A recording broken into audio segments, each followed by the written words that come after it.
Hey folks, it's John with KGTropicals.com. It's Monday, November 18th, 2013. Welcome to this edition of Tank Talk. Today we are going to revisit a topic from an older video that I did about a year ago about stripping African cichlids. I've gotten a ton of questions since then, so I figured I would take the list of the most common questions that I get and we would go ahead and address those in this video.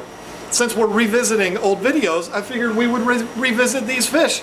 These are the fry from the Punamilla nerei breeding colony that we got from Chuck Green. If you haven't seen the video about that where I tell the whole story about those fish, it was a lot of fun. This is the first batch of fry. Some of these fish are already like 1.5 inches long. Might not look like it in the video, but they are.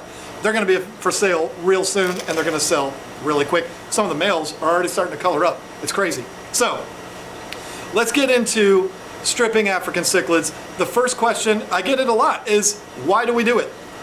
Well, for us, we are a retailer. This is how we put food on the table. We want as many fish as possible. And with all of the different reasons there are out there for females to prematurely spit the fry, it makes sense for us to go ahead and take them out and take care of them ourselves. The process that you use from when your fish spawn to when they actually spit the fry, we all do it differently. But there are so many things in between that can cause that female to abort the pregnancy, basically. We want to stop that from happening. We want to get as many fry as possible, so that's why we strip them. The second reason is when the eggs are removed from the female, she almost forgets about them instantly. She doesn't care anymore, and she instantly goes back into, it's time to spawn again. And so the duration of time between spawnings is much smaller, and they'll produce much more from stripping the females. And I guess the last reason, probably one of the more important reasons, is it is less harmful to the females because they can go 3 weeks without eating, without doing anything. All they're thinking about is this brood that they have in their mouth. So it's definitely easier on the females to get them out of there. We'll take care of them and you just go back to doing your thing and get ready to spawn again. So that's why we do it. We want to get the most fry. One of the questions, this is a real common one, how old do African cichlids need to be before they'll breed? That's an impossible question to answer because we've seen it so many different ways. We've had peacocks spawn 6 months old. I'm not lying to you. We've had it happen. They're like fry and they have a brood of eggs in their mouth. They might only have a couple eggs, but they're doing it that soon and that young. We've had some that have been 1.5 years old and still haven't had their first spawn yet. So it's really difficult to say how old they need to be. They don't necessarily need to be adults, but they do need to be sexually mature.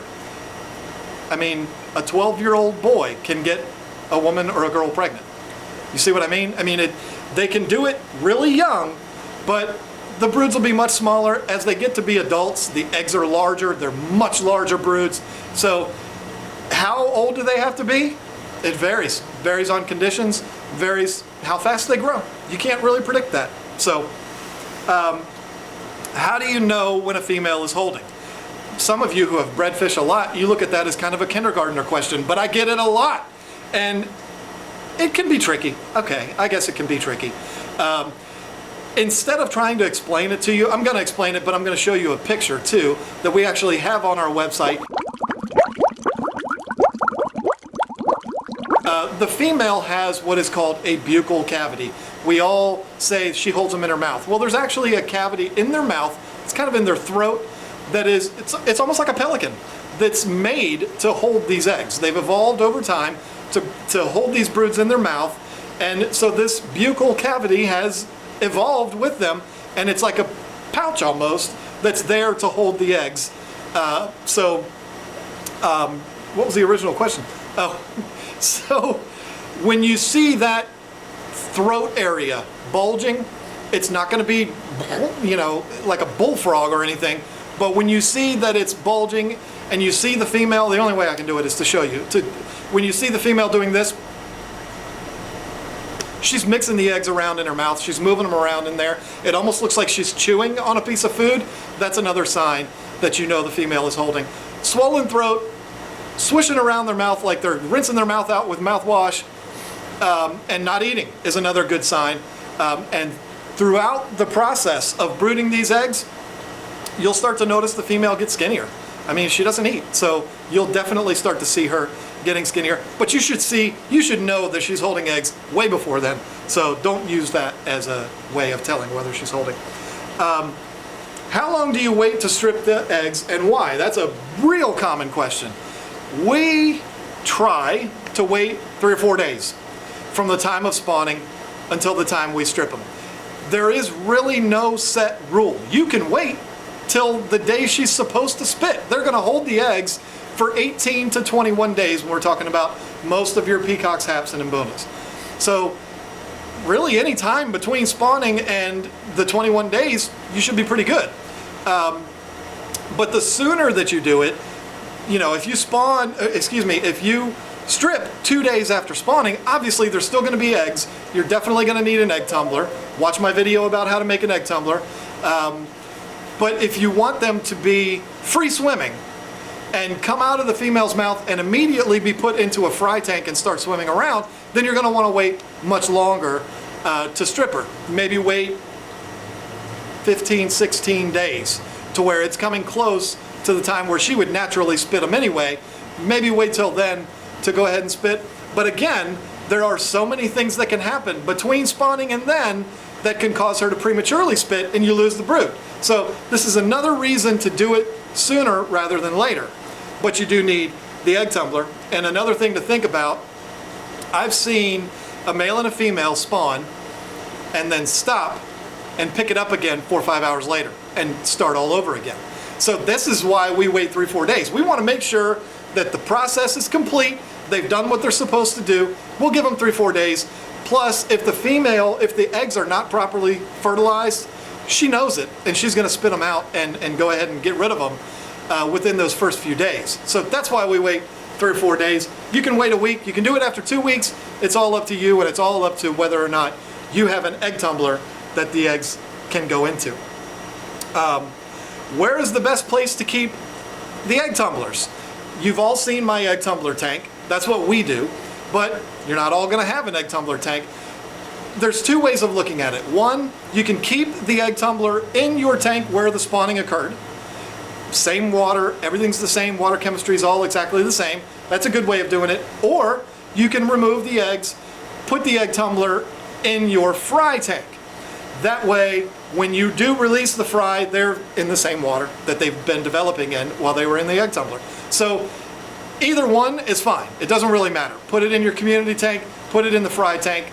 It doesn't really make any kind of a difference. And when do you release the fry into the tank? This is one of those that every time I get this question, I'm like, shouldn't that be common sense? But people ask all the time. When they're free swimming fry. I mean, that's the answer to that.